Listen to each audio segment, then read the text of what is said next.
నమస్తే welcome to our channel. నేను సిరి. షర్మిల కాంగ్రెస్ లో చేరిన తర్వాత ఇద్దరి మంత్రులకైతే వార్నింగ్ ఇచ్చినట్టు తెలుస్తుంది. అసలు ఇద్దరు మంత్రులు ఎవరు, వాళ్ళకి ఏం వార్నింగ్ ఇచ్చిందని ఈ అంశంపై చర్చించడానికి మనతో పాటు ఉన్నారు ప్రముఖ సీనియర్ జర్నలిస్ట్ దుర్గా కుమార్ గారు. నమస్కారం సార్. నమస్తే సిరి, మన వీక్షకులు కూడా నమస్కారం సార్. మన షర్మిల గారికి అయితే ఏపీ పిసిసి అధ్యక్ష పదవి అయితే దక్కింది.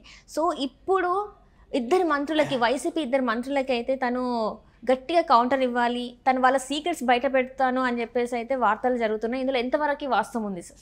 ఒకటమ్మా సిరి, ఇప్పుడు షర్మిల గారు పిసిసి అధ్యక్షురాలుగా నియమితురాలు అయినప్పుడే, అవుతుందన్నప్పుడే వైఎస్ఆర్సీపీ గుండెల్లో రైళ్లు పరిగెత్తున్నాయి.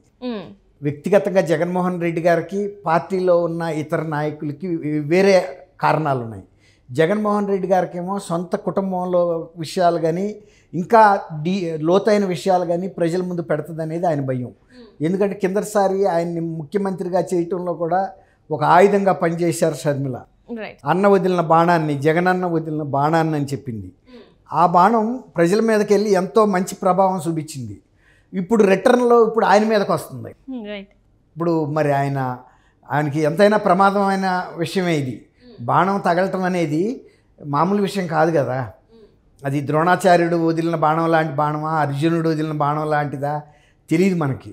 కానీ శక్తివంతమైన బాణం. ఎందుకంటే ఆమె స్వయంగా జగన్మోహన్ రెడ్డి గారికి చెల్లి, రాజశేఖర రెడ్డి గారికి కూతురు. ఇప్పుడు వైఎస్ రాజశేఖర రెడ్డి గారు నిజమైన వారసురాలనే ధైర్యంతో, తెగుతో ఆమె బయటకు వస్తుంది రాజకీయాల్లోకి.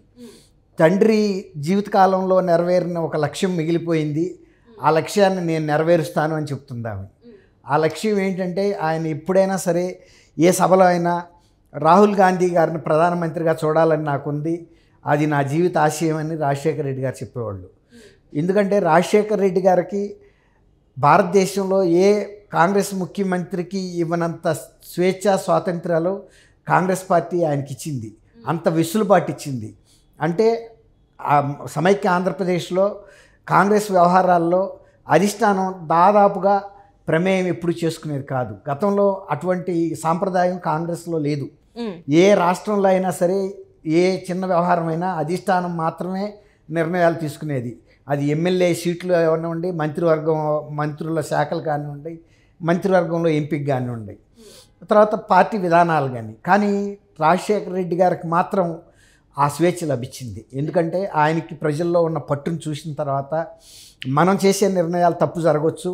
రాజశేఖర రెడ్డి గారికి ఆ స్వేచ్ఛ ఇస్తే ఎవరెక్కడ గెలుస్తారో ఆయన నిర్ణయించుకుంటాడు. మంత్రివర్గంలో కూడా ఎవరికి ఇస్తే ఆ జిల్లాలని వాళ్ళు బలోపేతం చేస్తారు పార్టీని అనేది వాళ్ళు గమనించి అటువంటి స్వేచ్ఛ ఇచ్చారు.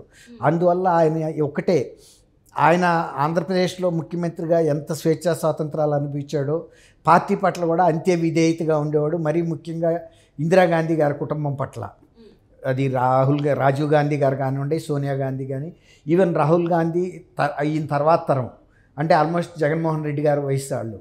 కానీ ఆ తరం, ఆ కుటుంబం మీద ఉన్న ఆయన అభిమానంతో రాహుల్ని కూడా ప్రధానిగా చూడాలి అనేది ఆయన ముచ్చటపడేవాడు. అది ఆయనకి నిజంగా మనసులోంచి వచ్చిన అభిప్రాయం, ఆ విధేయత ఉండింది. ఇప్పుడు దాన్ని నేను నెరవేర్చడానికి వస్తున్నానని షర్మిల గారు చెప్తున్నారు. తర్వాత వీళ్ళు ఏంటంటే, ఇప్పుడు ఇద్దరు మంత్రులు ఆమె మీద తొందరపాటుగా కొంచెం ప్రకటనలు ఇచ్చారు. అది రాజశేఖర రెడ్డి కీర్తి చేసలే, కాంగ్రెస్ పార్టీ కూడా కీర్తి చేసలే. తర్వాత అసలు ఇక్కడ ఉనికే లేని పార్టీకి ఆమె పిసిసి ప్రెసిడెంట్గా వస్తే, అదేమో అంబటి రాంబాబు గారు అన్నమాట. ఈ గుడివాడ అమర్నాథ్ గారేమో ఈమెని అసలు రాష్ట్రంలో ఉనికే లేని పార్టీకి ఒక అధ్యక్షురాలుగా వస్తే మా పార్టీకి పోయేది ఏంటని, అసలు ఆయనకి సీటు వస్తుందో రాదో ఆయనకు తెలియని పరిస్థితుల్లో షర్మిల గారి గురించి ఆయన వ్యాఖ్యానించడం అనేది అది కరెక్ట్ కాదు. ఒకవేళ నిజంగా ఉనికి లేని పార్టీకి ఆమె అధ్యక్షురాలుగా వస్తే నువ్వు ఉలిక్కి పడాల్సిన అవసరం ఉంది, నీలో భయం ఉండబట్టికే కదా. తర్వాత బీజేపీ పార్టీ ఒకప్పుడు ఇద్దరు లోక్సభ సభ్యులు ఉండేవాళ్ళు. వాజ్పేయి గారు, మన హనుమకొండ నుంచి జంగారెడ్డి గారని బీజేపీ తరఫున. ఆ తర్వాత జరిగిన ఎన్నికల్లో బీజేపీ తనంతట తనుగా పవర్లోకి వచ్చేసింది. రాజకీయాల్లో ఒక్కసారిగానే మార్పులు జరుగుతాయి, కానీ క్రమేపీ జరగాల్సిన అవసరం లేదు. ప్రజల అభిమానాన్ని చూరగొంటే వాళ్ళ ఓన్ పార్టీయే ఉదాహరణ. అందుకు 151 సీట్లు వచ్చినాయంటే అంతకుముందు వాళ్ళు డబల్ డిజిట్లో ఉన్నారు, 23 28. అట్లా అని 150 వచ్చిందంటే ప్రజల్ని మీరు ఒక్కసారి మాకు అవకాశం ఉండని అర్థించారు. రాజవరణ ప్రభుత్వం పెడతామని రాజశేఖర రెడ్డి గారి పరపతిని కూడా ఉపయోగించుకున్నారు. తర్వాత షర్మిల గారు లాంటి యంగ్ డైనమిక్ లేడీ, ఆమె సానుభూతి వచ్చింది ఆమె బయటకు రావటం వలన. విజయమ్మ గారు బయటకు వచ్చింది. విజయమ్మ గారు అంటే కూడా గౌరవం అందరికీ ఉండింది.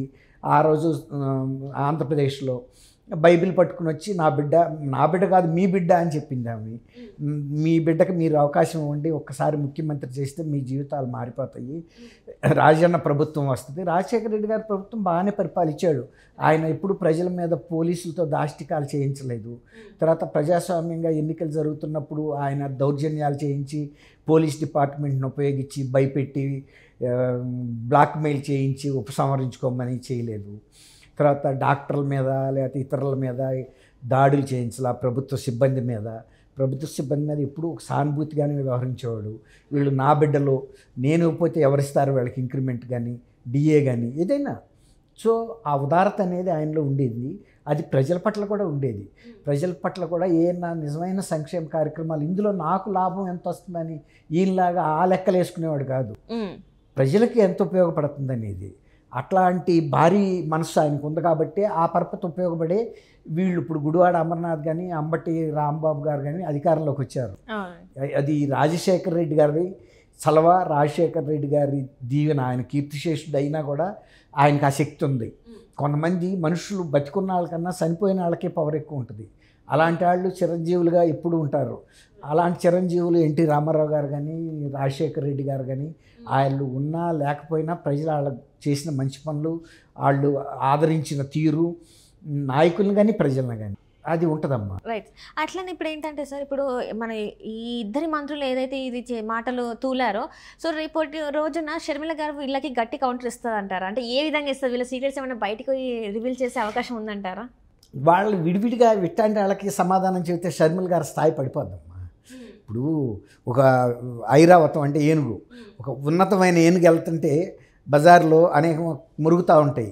ప్రతి మురిగిన సారల్లా ఐరావతం వెనక్కి తిరిగి చూసింది అనుకోండి, దాని టీవీ దెబ్బతినలా. Right right right. అది తొండ ఊపుతా దర్జాగా వెళ్ళిపోతూ ఉండాలి తప్ప ప్రతి మురిగిన దానికి వెనక్కి తిరిగి చూడకూడదు.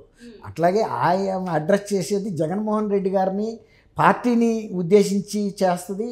ఆ స్థాయిలో పిరంగులు పేలుస్తుంది తప్ప ఈ చిన్న చిన్న వాళ్ళ మీద రివాల్వర్లు పెట్టుకుని పేలిస్తే యుద్ధం ఎప్పుడు జరగాలి? రివాల్వర్లతో పెద్ద పెద్ద బాంబింగ్లు జరగాలి, రాకెట్ లాంచింగ్తో జరగాలి.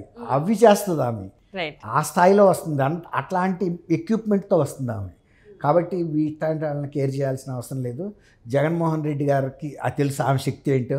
ఎందుకంటే ఆయన జైల్లో ఉన్నప్పుడే ఆమె ప్రజాదరణని ఎంత కూడగట్టిందో, ఆమెలో ఉన్న లీడర్షిప్ ఏంటో, తనలో ఉన్న లీడర్షిప్ ఏంటో, తనే కనుక ఈ 5 సంవత్సరాలు కనుక ఆంధ్రప్రదేశ్ని పరిపాలించుంటే ఇంకొకసారి అడగకుండానే వచ్చేసేవాడు ఆమె పరిపాలన అయితే. కానీ అటువంటి పరిపాలన ఏం చేయలేదు కాబట్టే ఇవాళ ఇంత భయపడి ఇన్ని నియోజకవర్గాల్లో మార్పులు చేర్పులు చేసి అంత వణికే పరిస్థితికి వచ్చాడు. తర్వాత ప్రజలు కూడా ఈ ఎట్టి పరిస్థితిలో మార్చాలని, మొన్న ఇక్కడ తెలంగాణలో బీఆర్ఎస్ని మార్చాలని ఎంత స్థిర నిర్ణయానికి వచ్చారో అంతకి 10 రెట్లు ఎక్కువ స్థిర నిర్ణయానికి ఆంధ్రప్రదేశ్ ప్రజలు వచ్చారు. ఆ నిర్ణయాన్ని ఎవరూ మార్చలేరు. ఎట్లాంటి మంత్రులు కానీ, కోడిగుడ్డు మంత్రులు కానీ వీళ్ళు ఏమీ చేయలేరు. Right sir, right. Thank you so much. Thank you అమ్మ సిరి, మన వీక్షకులకు కూడా నమస్కారం. సో ఇది అంటే షర్మిల గారి మీద ఎన్ని మాటలు మాట్లాడినా కూడా రేపటి రోజు తన యాక్షన్ ఎలా ఉంటుంది అంటే మరికొన్ని రోజులైతే మనం ఆగి చూడాలి. అండ్ ఇలాంటి మాటలకి తనైతే స్పందించదని కూడా తెలుస్తుంది. సో ఏదేమైనా కూడా తను ఇచ్చే యాక్షన్ ఎలా ఉంటుందో అయితే తెలియాలంటే ఇంకొన్ని రోజులు మనం వేచి చూడాల్సిందే. Thank you.